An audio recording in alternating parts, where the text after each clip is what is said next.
হযরত জাবির ইবনে আব্দুল্লাহ রাদিয়াল্লাহু তাআলা আনহু বলেন, খন্দকের যুদ্ধের সময় আমরা সাহাবায়ে কেরাম এবং নবীজি সাল্লাল্লাহু আলাইহি ওয়াসাল্লাম আমরা সবাই একত্রিত হইয়া আমরা খন্দকের যুদ্ধের পরিকল্পনা করতেছিলাম। আমি লক্ষ্য করে দেখলাম বিশ্ব নবী রাহমাতুল লিল আলামিন আমাদের সাথে পেটের মধ্যে পাথর বেঁধে কাজ করতেছিলেন, কিন্তু এই দেখা আমার সহ্য হলো না। আল্লাহর নবী পেটে পাথর বেঁধে কাজ করতেছেন, না জানি আল্লাহর নবী কতদিন ধরে খান নাই।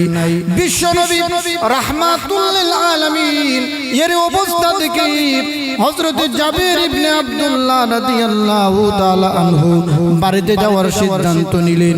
এই জন্য নবীজির কাছে গিয়া বলেন, ইয়া রাসূলুল্লাহ, ইয়া হাবিবাল্লাহ, ওগো আল্লাহর নবী, আমি বাড়িতে যাব, আপনি যদি আমাকে অনুমতি দেন। ও রাসূল সাল্লাল্লাহু আলাইহি ওয়াসাল্লাম জাবির রাদিয়াল্লাহু তাআলা আনহুকে বাড়িতে যাওয়ার জন্য অনুমতি দিলেন। জাবির রাদিয়াল্লাহু তাআলা আনহু বাড়িতে যাওয়ার পরে স্ত্রীকে ডাক দিয়া বললেন, হো আমার স্ত্রী, আমার ঘরের মধ্যে কোনো খাওয়ার আছে কিনা? বিশ্ব নবীকে আমি এমত অবস্থায় দেখে এসেছি, আমার ঘরে যদি খাওয়ার থাকে আর বিশ্ব নবী যদি এই অবস্থায় থাকে, কিয়ামতের ময়দানে আমি আশিক রাসূল হিসাবে আমি দাঁড়াইতে পারবো না। উনার স্ত্রী বললেন, ঘরের মধ্যে ছোট্ট একটা ছাগলের ছানা আছে এবং সামান্য আটা আছে। জাবির রাদিয়াল্লাহু তাআলা আনহু বলেন, ওই ছাগলটাকে জব করো এবং ওই আটা দ্বারা তুমি রুটি বানাও। জাবির রাদিয়াল্লাহু তাআলা আনহু নিজে ছাগল জবাই করলেন, উনার স্ত্রী আটা পিষলেন, বিশ্ব নবীকে দাওয়াত দিবেন। হযরত জাবির রাদিয়াল্লাহু তাআলা আনহু বিশ্ব নবীকে দাওয়াত দেওয়ার জন্য গেলেন। বিশ্ব নবীকে দাওয়াত দেওয়ার জন্য খন্দকের যুদ্ধকে গেলেন। বিশ্ব নবী রাহমাতুল লিল আলামিনকে বললেন, ওগো আল্লাহর পয়গম্বর, আপনি কয়েকজন সাহাবায়ে কেরাম নিয়া আমার বাড়িতে তাশরীফ আনেন। কিন্তু বিশ্ব নবী রাহমাতুল লিল আলামিন কখনো একা একা দাওয়াত গ্রহণ করেন না। সাহাবায়ে কেরামকে রেখে নবীজি একা একা দাওয়াতে যাবেন না। নবীজি সমস্ত সাহাবায়ে কেরামদেরকে নিয়ে জাবির রাদিয়াল্লাহু তাআলা আনহুর বাড়ির দিকে রওনা হলেন।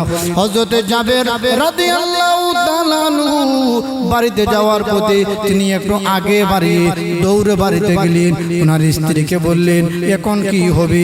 আমরা তো ভাবছিলাম বিশ্ব নবীজি কয়েকজন সাহাবায়ে কেরামদেরকে নিয়ে আমার বাড়িতে তাশরীফ আনবেন। আমাদের যে ছাগলের বাচ্চা আছে এবং সামান্য পরিমাণ রুটি আছে, ওই রুটি দ্বারা এবং ছাগলের গোশত দ্বারা 5 থেকে 6 জনের খাবার হবে, এর থেকে বেশি হবে না। হযরত জাবির রাদিয়াল্লাহু তাআলা আনহু টেনশনে পড়ে গেলেন।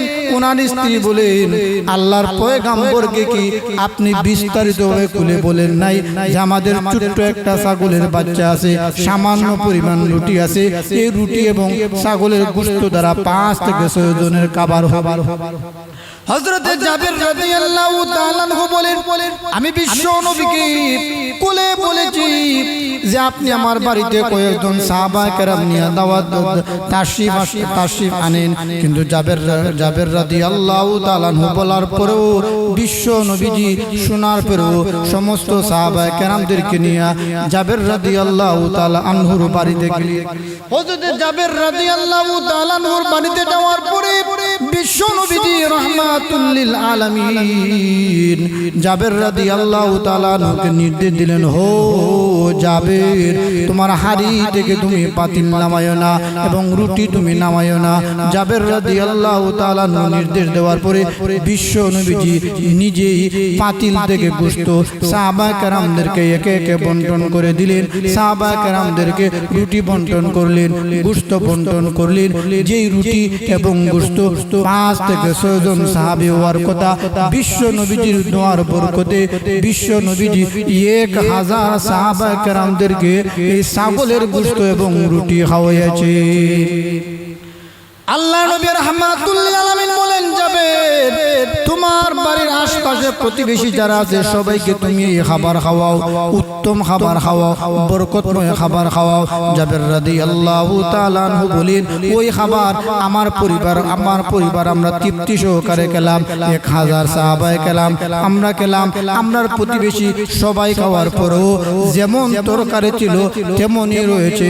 আল্লাহর কসম বিন্দু পরিমাণ আমরার গোশত এবং তরকারি কমে না।